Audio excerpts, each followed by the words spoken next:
The War of the Ring, the Lord of the Rings trilogy. Middle-earth has seen plenty of violence, but nothing compares to the full-scale nightmare that is the War of the Ring. This isn't your average sword and sorcery skirmish. This is the literal fate of the world riding on the shoulders of a hobbit with hairy feet and zero combat skills. Sauron the Big Bad, who got clapped in the first war, makes his comeback, and this time he's playing for keeps. He builds the largest army Middle-earth has ever seen, an unholy mashup of orcs, trolls, mercenaries, and siege beasts, and sends them crashing into the last remaining kingdoms. Gondor is under siege, Rohan is bleeding, the elves are leaving. Dwarves? They're too deep in their minds to help. It's bad. This war doesn't just threaten cities, it threatens to end the entire age of men. Entire regions are wiped off the map, civilians are slaughtered. The few surviving leaders have to gamble everything on a suicidal distraction at the gates of Mordor. Why? So a hobbit and his gardener can climb a volcano and chuck a cursed ring into lava. And somehow it works. Frodo and Sam do it. The ring is destroyed, Sauron collapses, and the war ends in a flash of fire and falling towers. But the cost? Generations of bloodshed, entire cultures nearly gone, and an age that ends not with peace, but with exhaustion. The Dragon War, Reign of Fire, 2002. Welcome to Earth. If Earth had been roasted to a crisp by a global infestation of flying lizards with flamethrower breath, Reign of Fire doesn't play around. The war here is simple. Humans versus dragons. And spoiler, we're losing badly.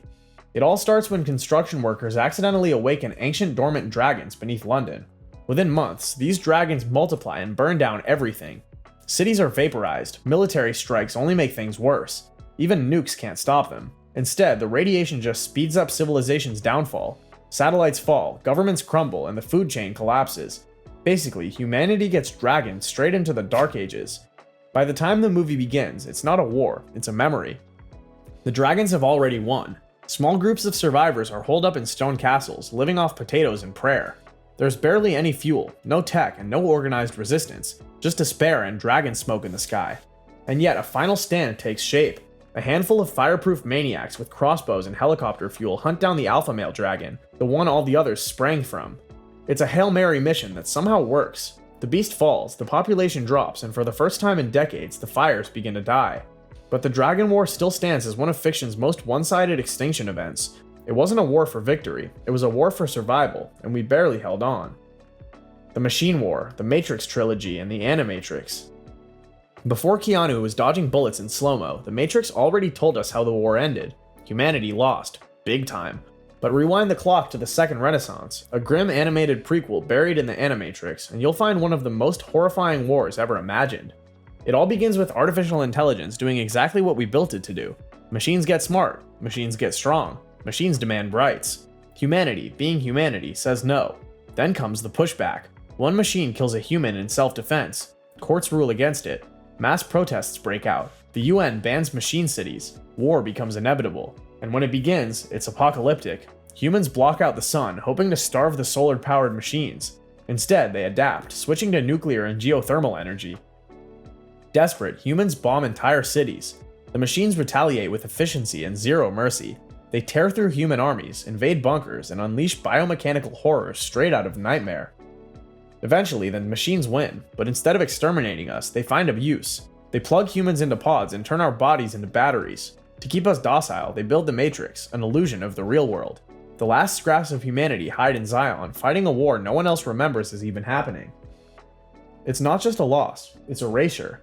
The Machine War didn't just conquer Earth, it rewrote reality. And every time someone wakes up from the Matrix, it's a reminder of a battle long since lost, and the long shot that maybe, just maybe, someone can turn the tide. The Resource Wars, the Mad Max franchise.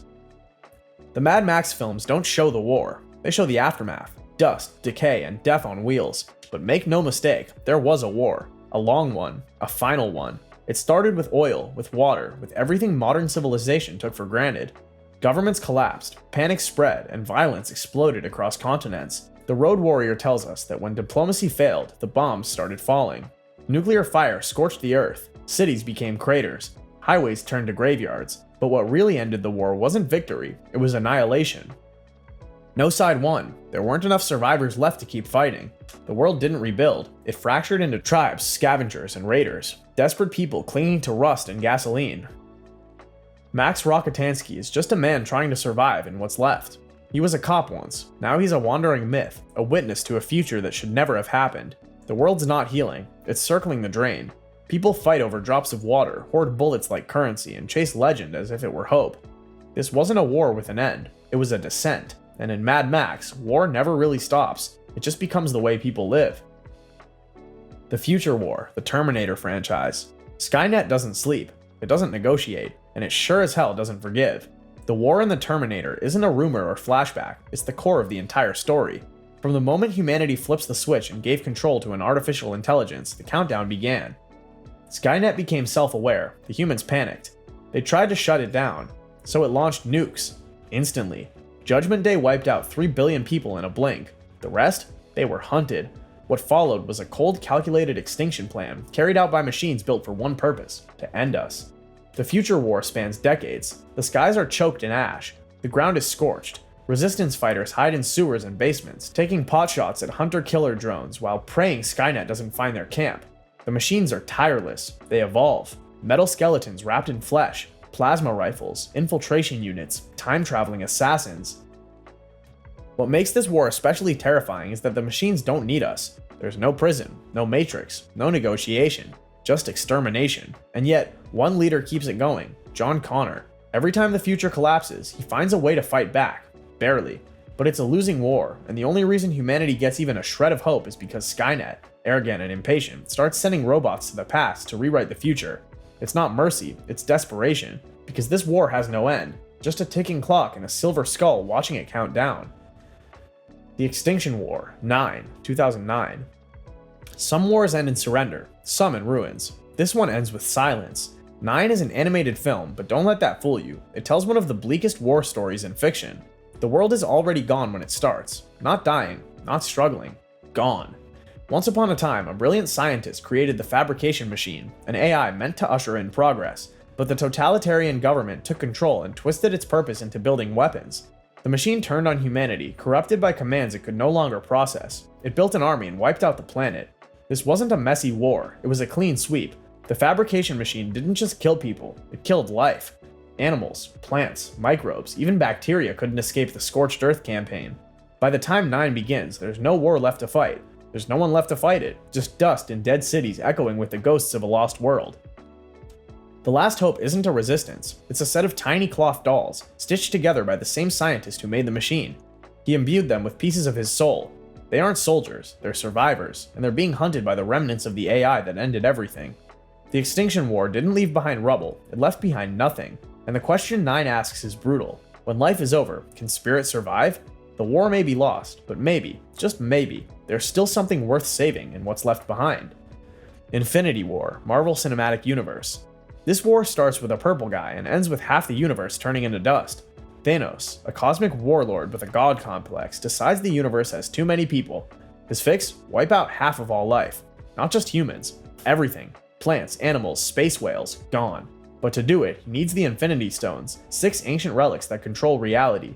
Each one is game-breaking. All 6? Basically cheat codes. Thanos goes planet to planet, beating up gods, snapping necks, and collecting stones. He sacrifices his own daughter for the Soul Stone. He turns the Hulk into a trauma patient. He snaps his fingers, and boom, half the universe dies. No warning, no speech, just dust. Spider-Man fades in Iron Man's arms. It's one of the boldest endings in film history.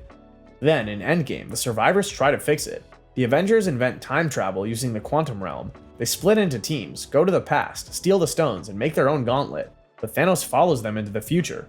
Cue the Battle of Earth. Every hero ever shows up. Iron Man steals the stones, does his own snap, and erases Thanos, but it kills him. This war is about grief, sacrifice, and second chances, and it ends with the line, "I am Iron Man, perfect." The Reaper War, Mass Effect. Every 50,000 years, the galaxy gets purged. That's the Reaper's whole thing. Massive ancient machine gods who show up, kill everyone with ancient tech, and then disappear. And no one believes it, until they arrive. Earth is taken in hours. Entire fleets crumble. The Reapers don't negotiate. They indoctrinate, a psychic brainwash that turns leaders into slaves. They make corpses walk as husks, and they melt cities without blinking. Enter Commander Shepard, the only person who saw this coming. Shepard scrambles to unite a galaxy that barely gets along. Humans, Turians, Krogan, Asari, everyone's got baggage, no time for it. Build the Crucible, a mysterious ancient superweapon passed down from past victims. No one knows if it even works. Doesn't matter, it's all they've got. Shepard fights everywhere. War zones in Palaven, suicide missions in deep space, politics on the Citadel, and in a final push, they launch an assault on Earth to get the Crucible to fire. But here's the catch, it only works if Shepard makes a final choice. Destroy the Reapers, but kill all AI with them. Control them, take over their network, or synthesize, merge organic and synthetic life into one. Each ending is controversial. Each ending ends the cycle. Barely. Billions are dead, cities in ruin, alliances shattered. But for once, the galaxy isn't reset, it gets to rebuild. Crisis on Infinite Earths, DC Comics. This isn't just one universe in trouble, it's every universe. DC's multiverse used to be full of alternate Earths. Earth 1, Earth 2, Earth 3, Earth X, you name it, it existed. But then comes the Anti-Monitor, a cosmic death machine from the antimatter universe. His mission? Erase all life. Not just destroy planets, erase entire timelines. Whole worlds blink out of existence as the antimatter wave sweeps through the multiverse. Earth 3? Gone. Earth 4? Vaporized. Civilizations are wiped before they even get a page in a comic. The only hope is his counterpart, the Monitor, who gathers heroes and villains from every Earth that's still breathing. Think of it like the biggest crossover event ever. 2 Supermen, Wonder Woman, Batman, The Flash, and a literal army of characters. The war doesn't pull punches. Supergirl dies saving her cousin. Barry Allen runs himself into atoms stopping the Anti-Monitor's weapon. These deaths weren't fake-outs, they lasted for decades, the stakes were real. Eventually, the heroes take the fight to the Anti-Monitor himself in the antimatter universe. They win, but just barely. The multiverse? It doesn't survive. All of DC's timelines collapse into one single Earth with a new unified history. Some heroes remember, most don't. It's a hard reset, a way to clean up decades of messy continuity, but it also became a landmark story. A war fought across time, space, and memory. 3 universes, 3 apocalypses, 1 theme. These 3 wars, Infinity War, the Reaper War, and Crisis on Infinite Earths, are about more than flashy lights. They're about loss on a massive scale. Galaxies burning, friends dying, whole worlds vanishing in seconds. Infinity War ends with half the universe dead and a Metal Man saving the day with one final snap. The Reaper War ends with a galaxy limping to survival, barely escaping an extinction cycle older than history itself. Crisis ends with realities merging, time rewriting itself, and old heroes dying so a new world can be born. Each story gives its character a choice, keep fighting or give up, and in every case, they fight. Not because they're sure they'll win, but because not fighting means everyone loses. That's what makes these wars iconic. They don't just end chapters, they reshape entire realities, and somehow the universe always limps forward.